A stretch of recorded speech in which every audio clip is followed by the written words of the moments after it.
আসসালামু আলাইকুম। কেমন আছেন সবাই? আশা করি আল্লাহর রহমতে আপনারা সবাই ভালো আছেন। আজ আমি আপনাদের মাঝে 21শে ফেব্রুয়ারি মহান আন্তর্জাতিক মাতৃভাষা দিবস উপলক্ষে একটি পোস্টার ডিজাইন শেয়ার করব এবং কিভাবে এই পোস্টার ডিজাইনটি মোবাইল দিয়ে কাস্টমাইজ করতে হয় সেটি সম্পূর্ণ ভিডিওতে দেখিয়ে দিব। আপনি যদি আমার চ্যানেলের নতুন দর্শক হয়ে থাকেন অবশ্যই চ্যানেলটি সাবস্ক্রাইব করবেন, কারণ আপনার একটা সাবস্ক্রাইব, লাইক, কমেন্টস আমাদের অনুপ্রেরণা দেয় পরবর্তী ভিডিও বানাতে। সো আপনাদের কাছে অবশ্যই রিকোয়েস্ট থাকবে ভিডিওতে লাইক, শেয়ার এবং সাবস্ক্রাইব করার। ভিডিওতে 4টি সংখ্যার একটি পাসওয়ার্ড দেখানো হয়েছে, অর্থাৎ 4টি পাসওয়ার্ড 4 বার দেখানো হবে। সম্পূর্ণ ভিডিও দেখে পাসওয়ার্ড সংগ্রহ করুন। তো চলুন শুরু করা যাক।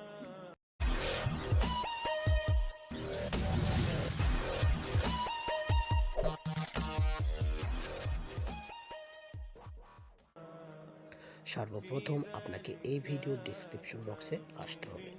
সেখানে ডাউনলোড পিএলপি নামে একটি লিঙ্ক থাকবে। সেই লিঙ্কে ক্লিক করে আপনার ফোনে থাকা যে কোনো ব্রাউজার সিলেক্ট করে ফাইলটি ডাউনলোড করে নেবেন। ফাইলটি জিপ আকারে দেওয়া থাকবে। জিপ ফাইলটি আনজিপ করার জন্য ZRCবার নামে একটি অ্যাপস প্রয়োজন, যেটি গুগল প্লে স্টোরে ফ্রিতে পেয়ে যাবেন। খুঁজে পেতে সমস্যা হলে আমি এই ভিডিওর ডেসক্রিপশন বক্সে লিঙ্ক দিয়ে দিব, ডাউনলোড করে নেবেন। আমি আমার ফোনে থাকা ZRCবার অ্যাপসটি ওপেন করে নিচ্ছি। এবার আপনি যে ফোল্ডারে ফাইলটি ডাউনলোড দিয়েছেন সে ফোল্ডারটি ওপেন করে নিন। জিপ ফাইলে একটি ক্লিক করুন।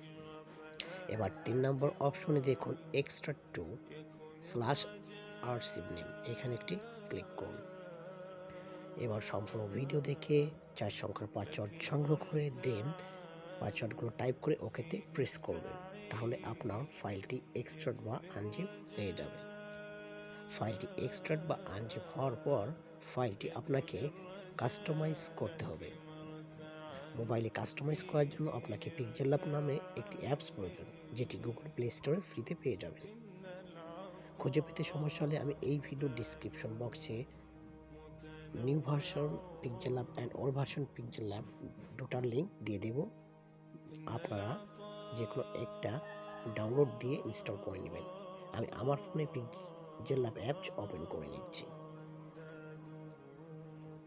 পিক্সেল ল্যাব অ্যাপস ওপেন করার পর এই ধরনের ইন্টারফেস আসবে। এই নিউ টেক্সটটা ডিলিট করার জন্য উপরে ডিলিট অপশন একটা ক্লিক করে ডিলিট করে দিন। এবার আপনার কাঙ্ক্ষিত পিএলপি ফাইলটি অ্যাড করার জন্য উপরে 3 ডট মেনুতে ক্লিক করুন।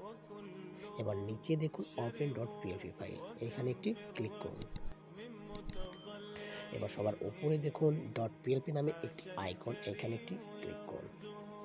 এবার আপনি যে ফোল্ডারে ফাইলটি এক্সট্রাক্ট বা আনজিপ করছেন সে ফোল্ডারটি ওপেন করে পিএলপি ফাইলে একটি ক্লিক করুন। এবার ওপেন অ্যান্ড অ্যাডে ক্লিক করুন অ্যান্ড দেন ব্যাকে আসুন। দেন আপনার ফাইলটি বা ডিজাইনটি পিক্সেল ল্যাবে শো করবে। ডিজাইনটি কাস্টমাইজ করার জন্য উপরে লেয়ার অপশনে ক্লিক করুন। আমি আমার এই ডিজাইনের যে লেয়ারগুলো ব্যবহার করছি সবগুলো লেয়ার এখানে লক করে রাখছি।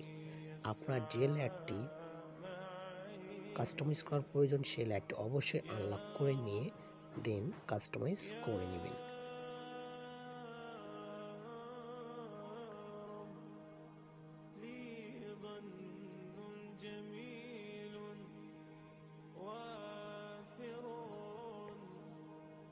আমি এইখানে এই লেয়ার 3টা কাস্টমাইজ করব। লেয়ারগুলো সর্বপ্রথম আনলক করে নিন অ্যান্ড যে কোনো একটা লেয়ারে ক্লিক করুন। লেয়ার সিলেক্ট অবস্থায় মিডিয়া অপশনে আসুন অ্যান্ড দেন এখানে টেক্সচার অপশনে আসতে হবে। টেক্সচার অপশনে আসলে আপনার এই সাইডে গ্যালারি অপশন শো করবে, এখানে ক্লিক করুন। এবার আপনার গ্যালারি থেকে যে কোনো নেতৃবৃন্দের ছবি এখানে সিলেক্ট করে দিন।